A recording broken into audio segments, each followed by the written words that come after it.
Salut les topovores, il y a quelques jours, je vous demandais sur Twitter quelles étaient les créatures qui vous ont le plus marqué. Parmi E.T., Casimir, le Grinch et autres bestioles moins sympathiques, vous avez parfois cité ceux qui m'ont moi-même le plus intrigué ou ému. Et pour votre plus grand plaisir, je vais revenir un petit peu sur leurs histoires. Allez, c'est parti!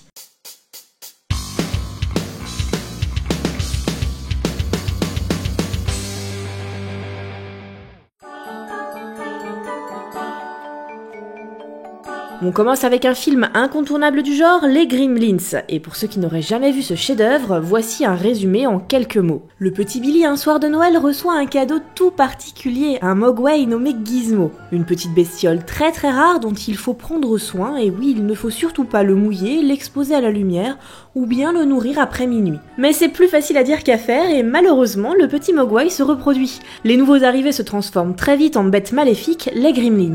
Bref, il n'y a qu'à voir cette scène pour comprendre que c'est le gros bordel. Mais du coup, ce n'est pas vraiment du film que je vais vous parler, mais de la petite bébête nommée Gizmo. Mesurant environ 15 cm, ce bipède à grandes oreilles tire son origine de la mythologie chinoise. En effet, la tradition raconte que le mogwai se trouve être une espèce de lutin doté de pouvoirs surnaturels, appréciant tout particulièrement causer du tort aux humains. Et le film l'assume complètement puisque le vendeur du petit Gizmo a des origines asiatiques clairement affichées. On raconte également que le petit lutin maléfique doit attendre l'arrivée de la saison des pluies pour se reproduire, la pluie étant considérée comme annonciatrice de richesse et de prospérité à venir. Et Joe Dante, le réalisateur du film, s'est clairement inspiré de cette tradition puisque, souvenez-vous, c'est suite à une éclaboussure que le petit Gizmo se reproduit. Et cela donne naissance à tout un tas de petits mogwai se transformant plus tard en gremlins dont il est très dur de se débarrasser et qui, comme la tradition le veut, rendent la vie très difficile aux protagonistes du film. Enfin, quoi qu'il en soit, n'oubliez pas que si votre climatisateur ou votre machine à laver saute, si votre magnétoscope tombe en panne, avant d'appeler le réparateur, allumez toutes les lumières, ouvrez les placards et regardez sous tous les lits, parce qu'on ne sait jamais, il se pourrait qu'il y ait un gremlin dans votre maison.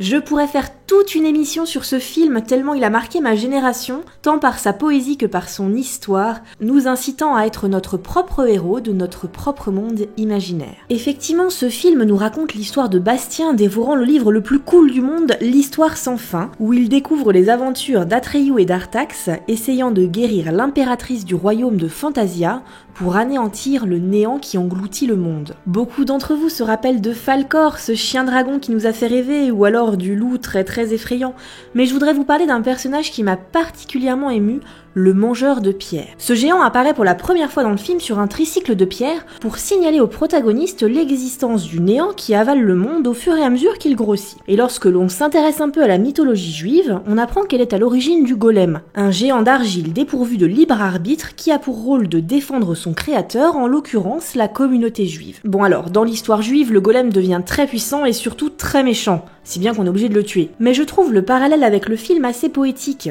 En effet, le mangeur de pierre est présenté comme un être très soucieux des êtres plus petits que lui. Mais il est aussi celui qui s'inquiète le premier du néant, et qui roule à travers le monde pour alerter les habitants, cherchant peut-être à protéger ses confrères. Et tout comme le golem qui devient très méchant, le discours du mangeur de pierre reste très ambigu. En effet, il dénonce la fin du monde alors qu'il arrive lui-même en écrasant tout sur son passage. Et franchement, si bien que moi du coup quand j'étais petite, j'étais persuadée que le néant c'était lui. Enfin bref, le mangeur de pierre nous raconte qu'il est totalement désespéré en dévorant des pierres dont il est lui-même composé. Voilà, le mangeur de pierre rend un bel hommage au golem, aussi mystérieux soit-il, mais il incarne surtout selon moi parfaitement toute l'énigme du film, plein de paradoxes et de boucles enfermant le sort de Fantasia dans un avenir bel et bien écrit, même si l'histoire reste sans fin. Bon alors, s'il y a bien un film culte que vous devez absolument avoir vu, c'est bien SOS Fantôme. Je peux vous le résumer, bien évidemment, mais sincèrement, si vous ne l'avez pas vu, mais allez-y. Et oui, parce que cette fabuleuse histoire nous raconte les péripéties de 4 amis, dont 3 sont chercheurs en parapsychologie, et qui souhaitent éradiquer les phénomènes paranormaux qui envahissent la ville de New York. Et on apprend rapidement que toutes ces anomalies sont dues à Gozer le Destructeur, un dieu malveillant vénéré par les Sumériens, en 6000 avant Jésus-Christ. Alors si j'essaie dans cet épisode de rapprocher les créatures à des références mythologiques, c'est beaucoup plus difficile de le faire pour notre cher Gozer. Et oui, puisqu'ici c'est l'inverse, les références sumériennes clairement assumées dans le film, eh bien elles sont totalement fausses. Et notre cher destructeur de l'univers, eh bien il n'a jamais existé autre part que dans l'imaginaire de notre cher scénariste. Mais ce qui m'intéresse tout particulièrement chez Gozer, c'est que pour exterminer le monde, il propose aux chasseurs de fantômes de leur laisser le choix de l'incarnation qu'il prendra. Et c'est tout naturellement que Raymond dit avoir pensé à un machin inoffensif, qui lui venait du fond de son enfance, quelque chose de gentil, de mignon, qui ne pouvait pas les détruire quoi. Le Bibendum Chamallow. Une belle pensée, n'est-ce pas? Bon, du coup, notre Bibendum Chamallow, il ressemble à un mix entre la mascotte de la Pillsbury Company et un autre gros bonhomme que l'on connaît bien, le Bibendum Michelin. Et oui, c'est bien de lui dont se souvient une génération entière de spectateurs plantés devant leur écran à observer les stratagèmes des chasseurs de fantômes pour vaincre ce géant de 35 mètres de guimauve. Pour la petite anecdote, il faut savoir que le costume de ce monstre a coûté près de 20 000 $, soit environ 14 500 €, et en plus, il n'y en a pas eu qu'un de costume. Et oui. Et enfin, pour rendre l'explosion du Bibendum Chamallow crédible, l'équipe des effets spéciaux aurait utilisé 25 kg de mousse à raser parfumée à la menthe. Ça donne super envie. On a tous lu ou regardé les sagas d'Harry Potter. Et oui, pour beaucoup d'entre nous, elle a accompagné notre adolescence et nous avons grandi avec les acteurs des films. Qui ne connaît pas l'histoire d'Harry Potter, ce jeune sorcier de Poudlard combattant les forces du mal mené par celui dont on ne doit pas prononcer le nom, mais donc je vais le prononcer quand même, Lord Voldemort. Mais non, ce n'est pas de lui que je vais vous parler, mais plutôt d'un petit être très attachant, un elfe de maison nommé Dobby. Et oui, parce que les créatures des films ne sont pas toujours des monstres effrayants, même si franchement la tête de Dobby, enfin voilà. Physiquement, les elfes de maison sont grands d'environ 90 cm. Ils ont un long nez, des oreilles de chauve-souris et sont vêtus d'une vieille tête d'oreiller. Ils sont liés à une famille qu'ils doivent servir jusqu'à leur mort ou jusqu'à ce que leur maître leur offre un vêtement garantissant ainsi la liberté à l'elfe. Souvenez-vous, on a eu un merveilleux exemple de cette tradition avec l'histoire de la chaussette offerte à Dobby par un malicieux stratagème. Mais savez-vous que ces petites bestioles tirent leurs origines du folklore écossais et plus particulièrement des petits brownies? Non, pas ceux-là, ceux-là. Des petits génies sympathiques et travailleurs qui œuvrent dans les foyers en échange d'un bon repas. L'écrivain Édouard Brassel les décrit comme des petits singes hauts de 98 cm sans nez et couverts de poils.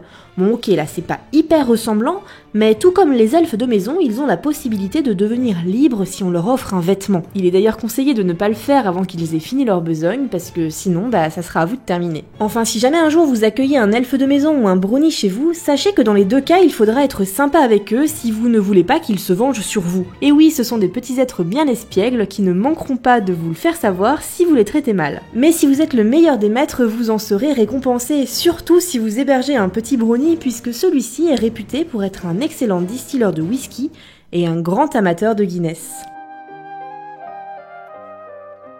Le labyrinthe de Pan est sûrement l'une des œuvres cinématographiques qui m'a le plus déroutée. Et je ne peux pas vous dire si c'est à cause du contexte du film, du destin tragique de l'enfant ou tout simplement de tout l'imaginaire troublant qu'il règne dans le film. Bref, pour vous resituer un petit peu l'histoire, le film se déroule en Espagne, à la fin de la Seconde Guerre mondiale en 1944. On y suit le parcours d'Ophélia, une fillette qui doit accepter sa nouvelle vie avec un beau-père franquiste et tyrannique. Celle-ci découvre aux alentours de la maison familiale un labyrinthe gardé par un faune qui va lui révéler qu'elle est la princesse d'un royaume enchanté. La petite Ophélia devra cependant accomplir 3 épreuves pour rejoindre son fameux royaume. Et l'épreuve qui va particulièrement m'intéresser n'est autre que la deuxième, celle qui fait intervenir celui qui pour moi est le monstre le plus remarquable de l'histoire du cinéma.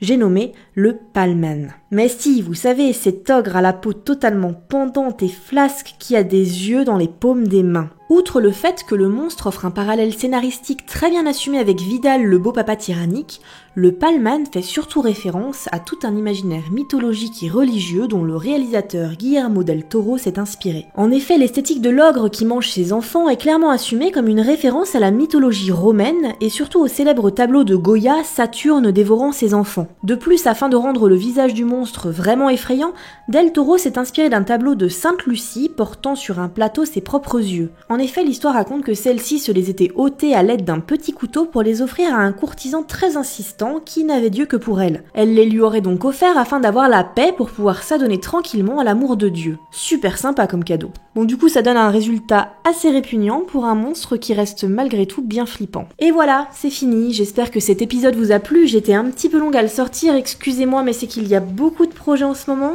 Et puis je reviens de la Néocast qui s'est déroulée à Strasbourg où j'ai passé un super moment.